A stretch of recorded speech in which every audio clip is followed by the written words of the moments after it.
சங்கீதம் 146. அல்லேலூயா. என் ஆத்துமாவே கர்த்தரை துதி. நான் உயிரோடு இருக்க மட்டும் கர்த்தரை துதிப்பேன். நான் உள்ளளவும் என் தேவனை கீர்த்தனம் பண்ணுவேன். பிரபுக்களையும் ரட்சிக்க திராணி இல்லாத மனுபுத்திரனையும் நம்பாதேயுங்கள்.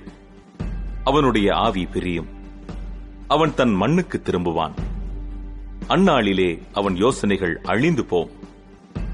யாக்கோபின் தேவனை தன் துணையாக கொண்டிருந்து தன் தேவனாகிய கர்த்தர் மேல் நம்பிக்கையை வைக்கிறவன் பாக்கியவான். அவர் வானத்தையும் பூமியையும் சமுத்திரத்தையும் அவைகளில் உள்ள யாவையும் உண்டாக்கினவர்.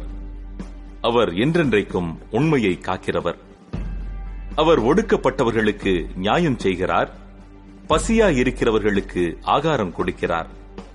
கட்டுண்டவர்களை கர்த்தர் விடுதலையாக்குகிறார். குருடரின் கண்களை கர்த்தர் திறக்கிறார். மடங்கடிக்கப்பட்டவர்களை கர்த்தர் தூக்கி விடுகிறார். நீதிமான்களை கர்த்தர் சிநேகிக்கிறார். பரதேசிகளை கர்த்தர் காப்பாற்றுகிறார்.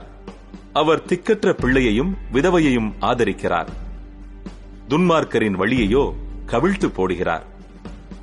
கர்த்தர் சதா காலங்களிலும் அரசாளுகிறார்.